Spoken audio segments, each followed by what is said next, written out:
Oh Lord have mercy, this laptop is beautiful. And I will be somewhat biased here because I bought this myself and I'm really happy with it so far.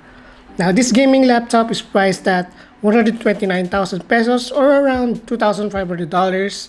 And I know, you can say that it is quite overpriced and I know that. And I don't regret buying it one bit. And now I'm really excited to show you why. Let us begin. Now this gaming laptop comes with an ASUS ROG backpack and this ASUS ROG Impact gaming mouse and a decent sized power brick, together with a 2 years warranty from ASUS Philippines. Now let's start with the build and the design. Now this is a huge step from the design they used before, shrinking the bezels compared to its previous variant, giving you a much modern and sophisticated look. The top panel is made out of aluminum, but the rest of the body is made out of plastic. It now has an RGB logo on the top panel, which gives you an option to change it the way you want it to. Though the other parts are made in plastic, the structure is actually very rigid. There's minimal flex, but overall very sturdy and very well built. This laptop still screams gaming though, because of the RGB keyboard and this camouflage design here, which positioned diagonally. And on the other half of it, it has carbon fiber patterns which adds to the character of this laptop. It may not be for everyone, but I like it. Now the keyboard is full layout, which is RGB and can be customized by their own software, the ROG Aura Core. I just hope that these keys are individually lit instead of these 4 keyboard lighting zones. You can also notice that WASD keys are transparent. Personally, I didn't really care for it that much. It looks kinda out of place in my opinion, but the keys feels alright, kinda mushy for my taste, but I got used to it after days of using it. But you cannot deny this light bar down here. It makes up for all those flaws. This thing is gorgeous, especially when it's dark. Now moving on to the screen, which is a big upgrade in my opinion. This is a 144Hz IPS panel with a 3 millisecond response time, which makes it one of the fastest screens in the market right now.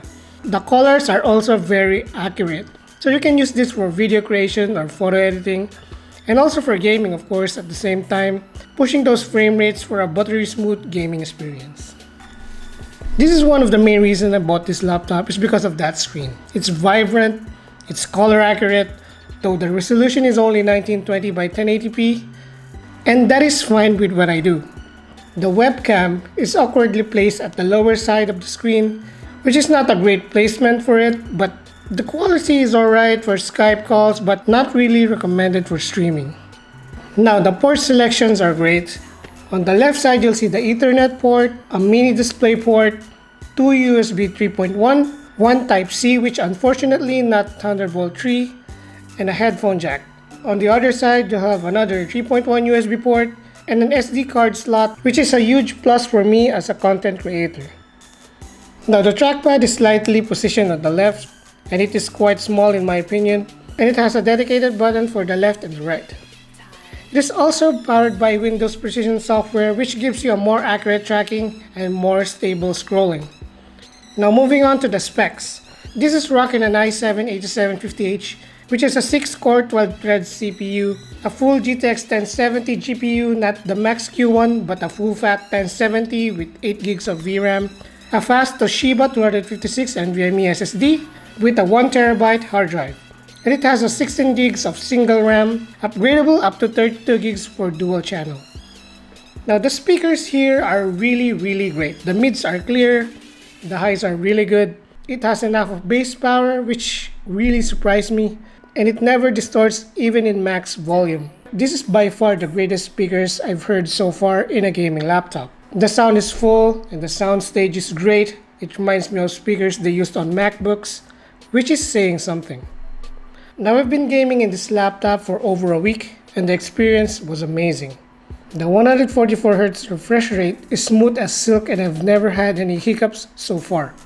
Though the mouse included here is not so good for my hands and I'm planning on replacing this with a bigger one. And the temps are great and the fans are doing their job with the option of overboost to maximize airflow. However, it can get noisy and it will bother you for a long hour of gaming sessions. Now the CPU temps only hovers around 40 to 50 degrees on idle and 80 to 85 degrees on max, with a room temperature of 25 degrees. Now, the GPU temps over around 50 to 54 degrees on idle, and 80 to 90 degrees, sometimes 91, 92 on max usage. And the keyboard remains comfortable even on max temps of GPU and CPU. And I can say that any games right now can run over 100Hz easily in 1080p resolution in ultra settings, and I can say that with confidence. Now the battery, what can I say, it's not great.